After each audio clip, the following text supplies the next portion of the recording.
प्रणाम भगवान। ओम श्री गुरुवे नमः। ओम गुरुर्ब्रह्मा गुरुर्विष्णु गुरुर्देवो महेश्वरः गुरु साक्षात् परम ब्रह्म तस्मै श्री गुरुवे नमः। ओम शांति शांति शांति। ओम ब्रह्म ज्ञान और उसकी साधना द्वारा स्वामी अखंडानंद सरस्वती जी महाराज द्वारा भगवान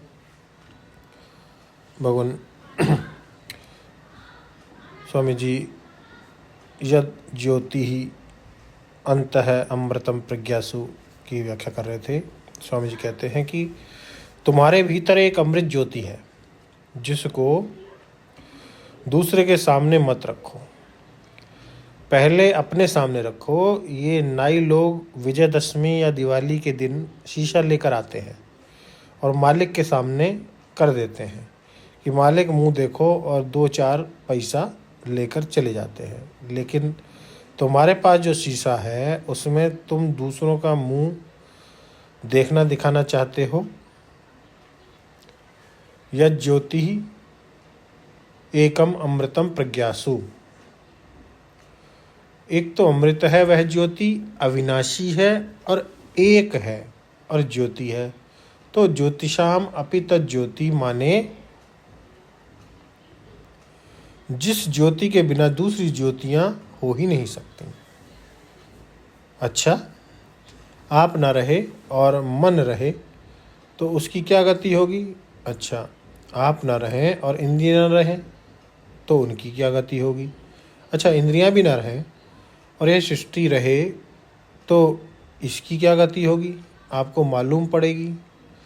इंद्रियां रहें तो सृष्टि मालूम पड़ती है और ना रहें तो नहीं मालूम पड़ती है। मन रहे तो सृष्टियों का संकल्प होता है और ना रहे तो नहीं होता है।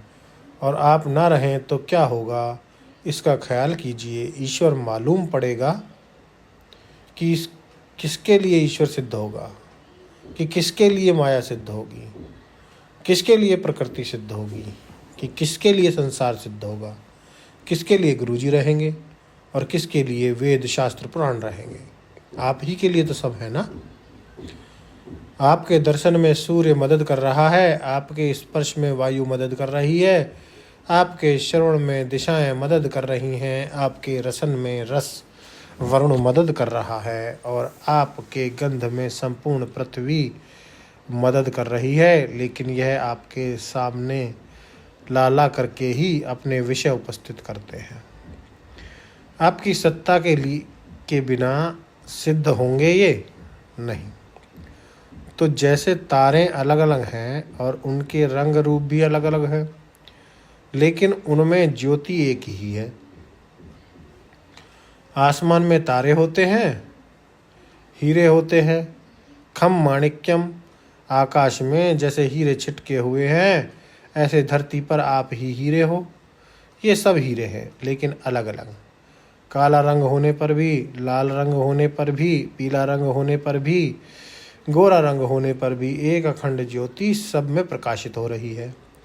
इसका अर्थ है कि आत्मा से ही सबकी सिद्धि है और इसी के लिए सबकी सिद्धि है। इसी में सबका उदय होता है और इसी में सबका लय होता है। इसलिए अखंड सत्ता, अखंड ज्योति किसी वस्तु की है तो अपने आत्मा की है। ज्योतिषाम तज्ज्योति ही, प्रकाश का भी प्रकाश है।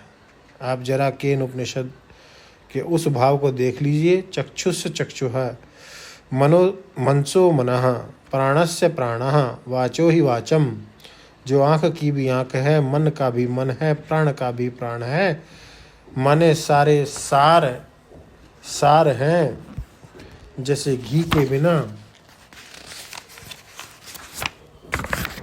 मक्खन नहीं होता, जैसे मक्खन के बिना दूध नहीं होता, वैसे आत्मा के बिना कुछ नहीं होता। हम सब लोग जो अलग अलग मालूम पड़ते हैं पर हैं सब एक ही। उपनिषद में वर्णन आया है, तिलेषु तैलम ददनीव सर्पी।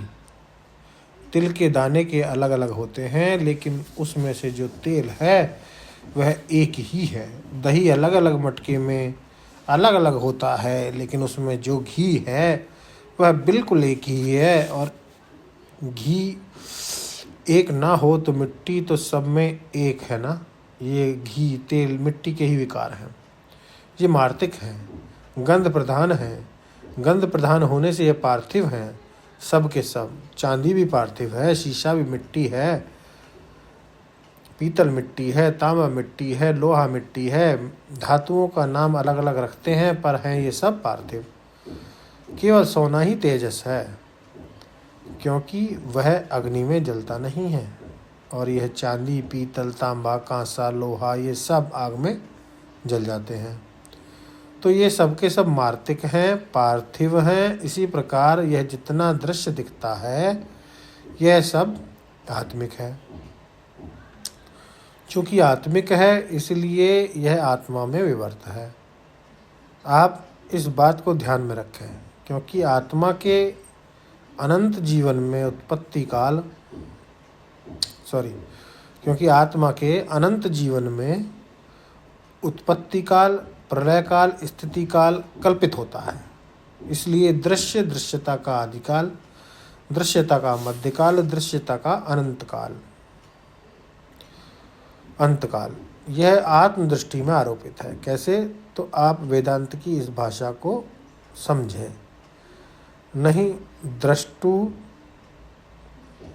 दृष्टे विपरिलोपा विद्यते अविनाशत्वात्, बृहन्नाय उपनिषद से है। इसकी व्याख्या को लेंगे भगवान अगले सत्संग में।